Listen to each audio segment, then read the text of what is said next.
recap of my personal theme park year in 2024. It started at the 11th of May at Movie Park Germany. Movie Park Germany is overall a great park. I had a great day there for my first ever visit. I've had enough time to do all the major rides. And out of all the coasters off course, Star Trek Operation Enterprise was the best coaster. And I think everybody knows which one was the least good off course, the Bandit. That was just not good. I first thought wooden coasters are most of the time not the smoothest ones. But this was, I think, the roughest coaster I have ever done. The rest of the coasters I personally thought were fine and good enjoyable. So overall, I had a great day with a lot of rides done. So I think this first ever visit to this park was for me a great success, and I will come back someday in the future. Next up, the 6th of July, a visit to my home park, Efteling. For the Efteling, I'm not going to make it very long because I've been there a lot of times. So this day was just a fun day with a lot of rides on the Magyar rides of the park and checking out the changes that were made since my last visit to this park. Next up, the 30th of July, a visit to Plopsaland, Japan. This day I was back at Plopsaland after 10 years.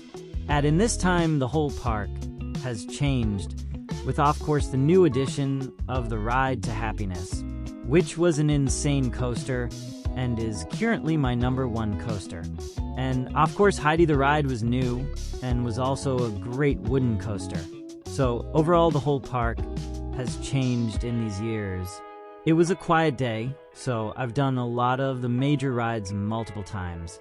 Then it was time for a 1-week theme park trip, visiting 5 small theme parks in the north of the Netherlands. 3rd of August, a visit to Douarnenzee.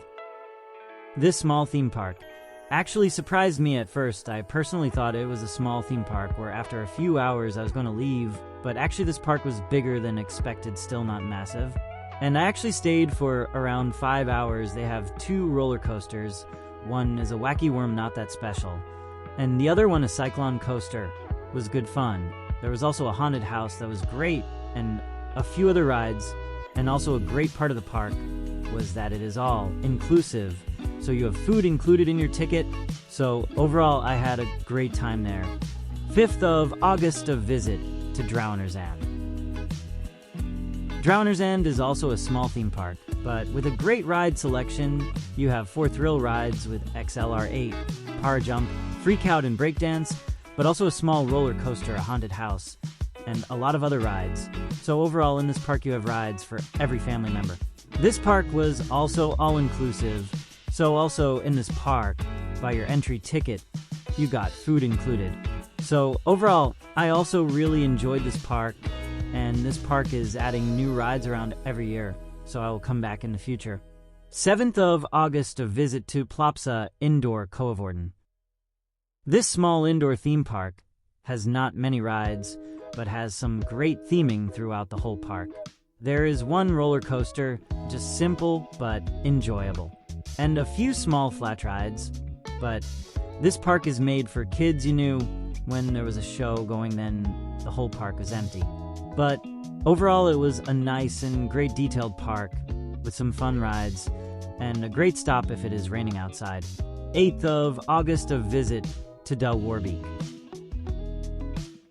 This small theme park in the Netherlands has 1 ride that is the standout, and that is the 2nd oldest steel roller coaster in the world, and the oldest steel roller coaster with steel track and supports, so that is a really unique coaster. Other than that, there are 2 other coasters, a haunted house, and a lot of other rides. With every year new rides, this park is not standing still, with also an all-inclusive formula. You have food included by the entry ticket. The only downside is the Rodelbahn roller coaster has bad capacity. It has only 1 train, and the waiting time was 1 hour in a line with just 1 zigzag. But overall, also a great fun park, and with every year new rides, I know I will come back sometime in the future. 9th of August, a visit to Amusement Spark Tivoli. This small theme park has a variety of rides, including a Zero Tivoli, a haunted house, and a Husbaby ride. After that, you have a lot of rides for children. It is a really small theme park. I personally thought it was going to be a little bit bigger of a theme park. But after all, I will recommend this park. If you have children, if you're older, you can better skip this park. And I personally don't think I'm going back to this park, but it was great to have visited this park once. 7th of December, a visit to my home park, Efteling. I'm not going to make this too long, because this day was overall the same as my last visit in 2024. But of course, there was Danse Macabre, the new flat/dark ride in the park, and of course I've done it with better queue lines than in the first weeks. I have done the ride at day and night with queue lines of 70 and 50 minutes, so pretty decent. And my thoughts of the ride. It's a crazy ride with everywhere things that are moving. The music, the lights, it's all very good done. And also the queue is done pretty good. Also with some F's in the sort of scene in the outside queue. I think it's a good ride, and I will for sure do this ride more times over the next years. 21th of December, last theme park visit of 2024 to Walibi Holland. This was just a chill day and getting back on the best. Rides of the park, with the best ride being Of Course Untamed, but also rides on Goliath, Lost Gravity, and Express Platform 13. And just if you look from the park to the new coasters, they look insane. So overall, I had a great day with not many different rides done, but the rides I've done multiple times.